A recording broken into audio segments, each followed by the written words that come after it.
Joining me now is Niamh Ui Bhriain, pro-life supporter and spokesperson for the Life Institute, and Irish senator and pro-choice supporter Aodhán Ríordáin. Let's start with you, Niamh, if we can. Your reaction to the fact that there will be this referendum and a date has finally been set. Yeah, sure. Can I just say first, Rebecca, could your report there have been any more biased? You know, how long was that segment? You gave probably 5 seconds to Cora Sherlock to make a response.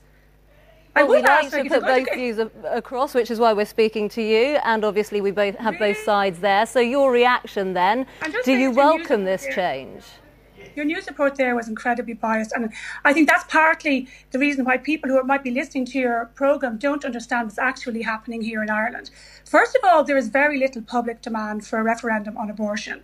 If you look at the exit polls, for example, that were taken by RTE, or national broadcaster, after the last election, just 2% of people saw this issue as a priority, and probably 1% of those were pro-life people. So you've got a very, very small amount of people in this country for whom this referendum is a priority. What you're seeing today is you're seeing that abortion campaigners in Ireland are incredibly well financed by people like George Soros. WikiLeaks have shown they're getting huge finance from abroad, and we've got a media here which is absolutely supportive of a referendum.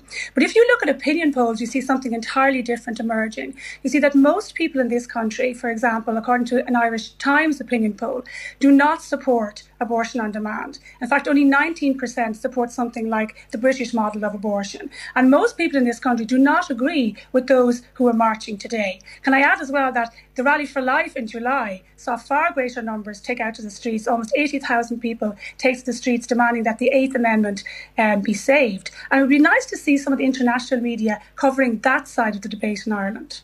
Well, it's good to have your views. Let's bring in Aodhán now. Your reaction to those thoughts, if you will.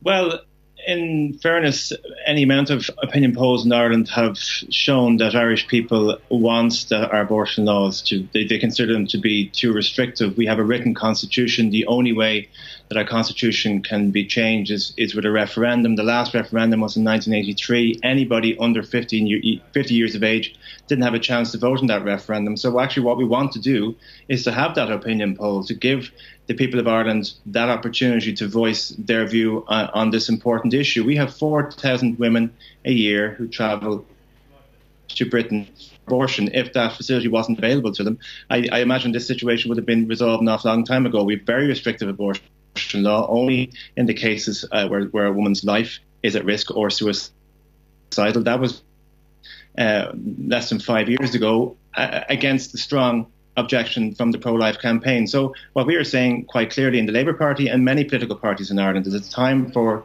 Ireland to have. OK, Niamh, let's bring you back in if we can, because we're just struggling with the audio a bit. Niamh, I want to ask you, the UN has criticised abortion laws in Ireland. They are the most restrictive in Western Europe. How do you feel hearing that criticism from the likes of the UN? Well, can I say first that it's interesting that Aodhán and other abortion campaigners say that they want a referendum because they want people to be able to voice their views. And this week, the big news story around abortion has actually not been a narrative about the March for Choice. It's actually been about the disgraceful and shameful behaviour of abortion campaigners who hit the headlines this week because they tried to silence rape survivors who wanted to organise a meeting to talk about the fact that they believed that abortion was not the best answer after rape. These were women who had been traumatised, who wanted to tell their stories. Abortion campaigners here in Ireland tore down their posters.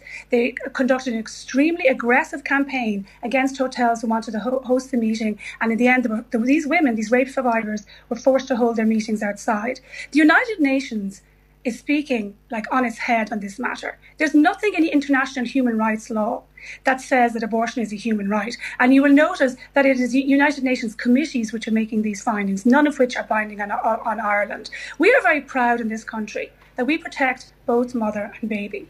In the last 11 years, our abortion rates have fallen significantly because we're providing better supports to women. But Niamh, can you see why people feel these laws are a bit outdated? Why are they, like, the right to life cannot be outdated. You've got a human right, so to live, so do I, so does Aodhán.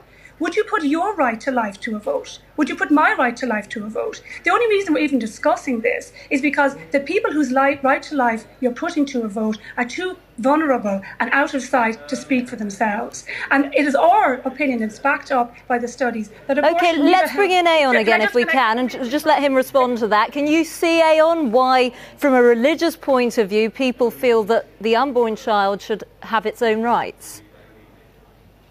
Absolutely no difficulty with people having their own personal point of view, but this is an issue of choice. We're not demanding that anybody make a particular choice or go down a particular route, and that's the argument of the pro-choice message. You can be pro-life and yet feel that we should have a referendum and that the 8th Amendment or having abortion law doesn't belong in the Constitution. And again, what we want is for the people to have their say. We have right to abortion information. We have the right to travel to have an abortion, yet we don't allow that facility in Ireland. I think the time has come, and I don't think anybody should be afraid of allowing the people to have that discussion. And then I feel, and the Labour Party feels, that the legislators should then do their job in Parliament and legislate for abortion law in Ireland.